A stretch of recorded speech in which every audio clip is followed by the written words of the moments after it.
आइए बात करते हैं अब इसेंशियल्स ऑफ इंग्लिश 2 यानी सब्जेक्ट हम डिस्कस कर चुके हैं। अब बारी है वर्ब की।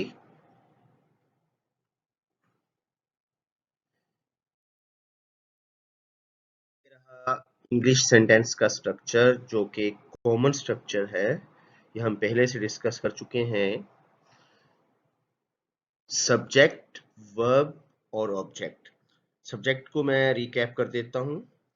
Subject is the main person और thing we speak about in usual terms. Exceptions भी एग्जिस्ट करती हैं कि ये नाउन फ्रेज भी हो सकती है, नाउन क्लॉज भी हो सकती है, लेकिन हम फिलहाल सिंपलेस्ट लेवल पे बात करेंगे कि सब्जेक्ट से मुराद कोई भी पर्सन या थिंग है जो जिसके बारे में हम बात करते हैं। समटाइम्स इट परफॉर्म्स एक्शन, जैसे शी प्लेज टेनिस में शी है। कभी कभार ये receives the action, tennis is played right bye हर।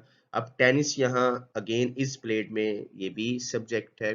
और कभी कभार ये ना तो परफॉर्मर है किसी एक्शन का, ना रिसीवर है, जैसे tennis is an interesting game.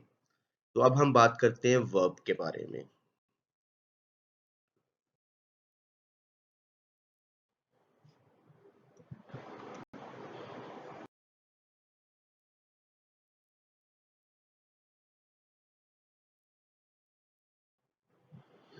एक वर्ब के थ्री फंक्शंस हैं। वर्ब सिर्फ एक्शन नहीं है, इसके थ्री फंक्शंस हैं। पहला मेन फंक्शन इसका यही है कि इट एक्सप्रेसेस सम एक्शन।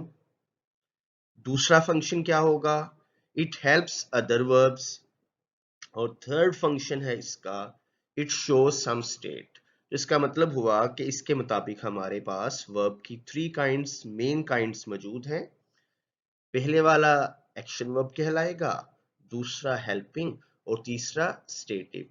और नाम भी हैं इसके, जैसे स्टेटिव को हम लिंकिंग वर्ब्स भी कहते हैं, वर्ब्स ऑफ बीइंग भी कहते हैं, हेल्पिंग को ऑक्सिलियरी भी कहा जाता है, और एक्शन के आगे फर्दर काइंड्स में ट्रांजिटिव और इंट्रांजिटिव हैं।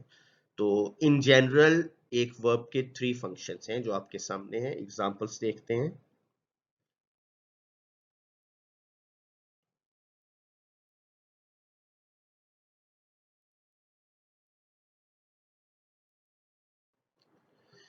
वी टेक एक्सरसाइज, तो यहां देखें टेक यहां एक्शन है। Exercise is taken by us, यहां हमारे पास टू वर्ब्स हैं। इज आ गया हेल्पिंग वर्ब और टेकन आ गया हमारे पास मेन यानी एक्शन वर्ब। फिर है ही सीम्ड हैप्पी। यहां देखें आप, सीम जो है ना तो ये एक्शन है ना ये किसी वर्ब की हेल्प कर रहा है। ऐसे वर्ब को हम स्टेटिव वर्ब बोलते हैं, जो एग्जिस्टेंस शो करते हैं, जो वर्ब ऑफ बीइंग हैं। एक्सरसाइज इज बेनिफिशियल में भी देखें कि इस जो है ना तो वो एक्शन वर्ब है ना किसी की हेल्प कर रहा है, तो इस तरह से ये भी स्टेटिव वर्ब है। हेल्पिंग वर्ब का इस्तेमाल इस जो आपके सामने है, हेल्पिंग वर्ब का इस्तेमाल क्यों किया जाता है? कभी नेगेटिव बनाने के लिए, कभी क्वेश्चन, कभी पैसिव एक्टिव, इस तरह से डिफरेंट टेंसेस के लिए। जैसे देखें, वी टेक एक्सरसाइज को मैं कह देता हूँ वी आर टेकिंग एक्सरसाइज, जो यहाँ आर हेल्पिंग वर्ब है जो कि टेकिंग की हेल्प कर रहा है। ठीक है, एक्सरसाइज टेकन में हमने इसको पैसिव बना दिया, इज आ गया। टेंस चेंज कर दें, exercise was taken, will be taken वगैरह वगैरह। तो हेल्पिंग वर्ब्स का मेन इस्तेमाल क्या है? क्वेश्चंस, नेगेटिव सेंटेंसेस, एक्टिव से पैसिव, पैसिव से एक्टिव, डिफरेंट टेंसेस के लिए।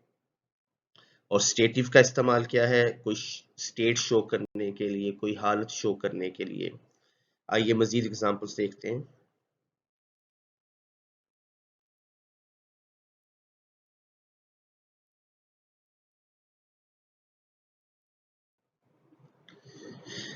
ये बात याद रखिए कि वर्ब लाइफ लाइन है, ब्लड है।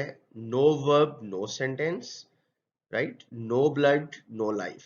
तो verb is the integral part of a sentence. इसके बगैर मीनिंग या ग्रामर या दोनों ही उनका कबाड़ा हो जाता है।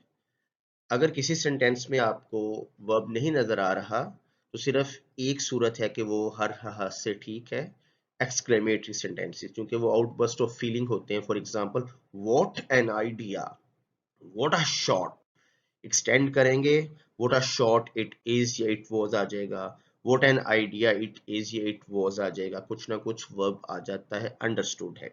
बाकी किसी भी सेंटेंस में अगर वर्ब नहीं है, स्पोकन की बात नहीं कर रहा, रिटन की बात कर रहा हूं, तो वो रॉन्ग होगा। कि किल्ड अ स्नेक में देखें, किल्ड अंडरलाइंड है, ये एक्शन वर्ब है। अ snake was killed by him, was हमारे पास हेल्पिंग आ गया और किल्ड एक्शन वर्ब आ गया।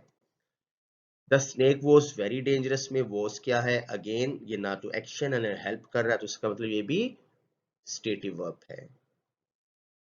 Karachi is the large city में अगेन देखिए इसका क्या रोल है, पता करना हो आपने, एनालिसिस करना हो कि ये कौन सी टाइप है मेन थ्री में से, तो आप देख लें कि इज ना तो एक्शन शो कर रहा है ना किसी की हेल्प कर रहा है, तो इसको हम फिर बोलेंगे स्टेटिव वर्ब। इसको जरा ध्यान से माइंड में रखें, ये इज वॉज वगैरह को। हेल्पिंग वर्ब्स के लिए ये, इनके लिए जरूरी है कि ये अपने किसी वर्ब की हेल्प करें। जैसे मैं कहता हूं शी इज काइंड, अब यहाँ इज हेल्पिंग वर्ब नहीं है, ये स्टेटिव वर्ब है। कब हेल्पिंग होगा is, she is reading a novel, आप देखिए रीडिंग की मदद कर रहा है इज। हेल्पिंग वर्ब सिर्फ वर्ब्स की हेल्प करेंगे तो हेल्पिंग वर्ब कहलाएंगे, अदरवाइज वो स्टेटिव यहाँ शो होंगे। तो Karachi is the large city में आपने देखा कि इज स्टेटिव वर्ब है।